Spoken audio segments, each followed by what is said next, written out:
Bismillahirrahmanirrahim. Assalamualaikum warahmatullahi wabarakatuh. Alhamdulillah wassalatu wassalamu ala Rasulillah wa ala alihi wa sahbihi wa mawala. Amma ba'du, ikhwani wa akhwati fillah rahimani wa rahimakumullah. Insyaallah taala pada kesempatan kali ini kita akan lanjutkan kembali ya pelajaran bahasa Arab kita dari buku Belajar Menyusun Kalimat dan Cerita Pendek Sederhana dalam Bahasa Arab.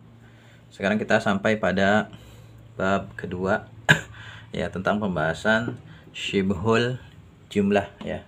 Tulisan bahasa Arab ini seperti ini, syibhul jumlati. Sebelumnya kita sudah belajar tentang jumlah ya. Ada jumlah ismiyah, jumlah fi'liyah, dan jumlah ini memberi pengertian sempurna. Sekarang ada yang namanya syibhul jumlah. Syibhu ini mirip jumlah. Dia tersusun dari dua kata cuman belum memberi pengertian sempurna ya, makanya disebut syibhul jumlah, mirip jumlah ya, syibhul jumlah. Dan di buku di sini saya definisikan ya bahwasanya syibhul jumlah adalah susunan dua kata yang terdiri dari huruf jar plus isim ya, plus isim yang berkedudukan tentu saja sebagai masbuk bi harfil jar. Kemudian yang kedua yaitu susunan dzaraf plus isim yang berposisi sebagai mudhaf ilaih ya. Ini pengertian syibhul jumlah. Contohnya ya, fil masjidi. Ya, fil masjidi artinya di dalam masjid. Ini susunan syibhul jumlah. Ya, huruf jar plus isim yang berposisi sebagai masbuk bi harfil jar. Ini susunan syibhul jumlah. Contoh yang tersusun dari dzaraf dan mudhaf ilaih yaitu wara'al baiti, ya di belakang rumah ya. Ini wara'al dzaraf makan, al baiti mudhaf ilaih, dan susunan wara'al baiti ini namanya syibhul jumlah. Sekarang dzarafnya misalnya dzaraf zaman, yaumal jumu'ati ya. Ini susunan juga syibhul jumlah ya.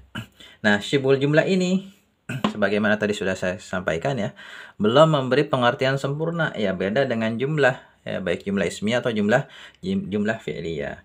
Agar menjadi sempurna maka ya harus kita masukkan ya syibhul jumlah ini ke dalam jumlah ismiyah atau jumlah fi'liyah. Ya misalnya fil masjidi ya kita masukkan ke dalam jumlah ismiyah. Misalnya ar-rajulu fil masjidi. Ya, ar-rajul fil masjidi. Ya, laki-laki itu berada di dalam masjid. Ya, sudah sempurna. Nah, di sini ar-rajulu posisinya sebagai mubtada. Khobarnya mana? Khobarnya syibhul jumlah yang tersusun dari huruf jar dan isim yang berposisi sebagai masbuk bi harfil jar. Jadi menjelaskan kedudukannya, ar-rajulu mubtada ya, fi huruf jar, al masjidi masbuk bi harfil jar. Susunan fil masjidi ini namanya syibhul jumlah yang berposisi sebagai khobar. Jadi khobarnya ini susunan syibhul jumlah. Sekarang kita masukkan misalnya wara'al baiti ke dalam ya jumlah yang jumlah mufidah, misalnya al bustanu ya, kebun itu, wara'al baiti ya, di belakang rumah. Al bustanu ini mubtada, wara'a dzaraf makan sekaligus mudhaf, al baiti mudhaf ilaih. Wara'al baiti ini syibhul jumlah yang berposisi sebagai khabar. Kemudian yaumal jum'ati misalnya kita masukkan ke dalam jumlah fi'liyah, misalnya yazhabu al musafiru yaumal jum'ati. Yazhabu sedang pergi, al musafiru ya, musafir itu yaumal jum'ati pada hari Jumat. Yazhabu fi'il mudhari', al musafiru fa'il, yauma dzaraf zaman sekaligus mudhaf, al jum'ati mudhaf ilaih. Yaumal jum'ati ini syibhul jumlah. Ya, demikian ya. Kemudian di sini ada pembahasan syibhul jumlah dalam jumlah ismiyah. Ya, kita sudah belajar bahwasanya jumlah ismiyah itu tersusun minimal dari mubtada dan khabar. Ya, di sini contoh syibhul jumlah dalam jumlah ismiyah. Antum bisa baca langsung di bukunya ya. Hasanun fil ghurfati. Al-qalamu 'alal maktabi. Al-qamaru fawqas samai. Al-ustazu amamal asli. Nah, pada contoh-contoh di sini semuanya ya khabarnya berupa syibhul jumlah seperti yang tadi sudah saya jelaskan ya.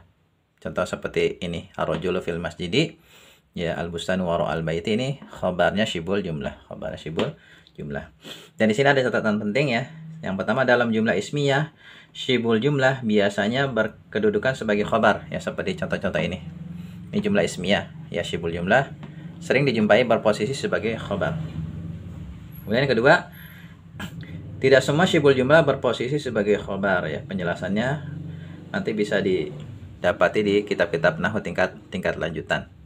Ya. Kemudian yang ketiga, untuk pemula, jika syibul jumlah tidak berposisi sebagai khobar, maka tidak perlu disebutkan keberadaannya. Contoh seperti ini.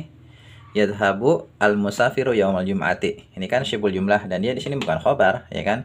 Karena khobar itu kan adanya di dalam jumlah ismiyah. Ini jumlah fi'liyah.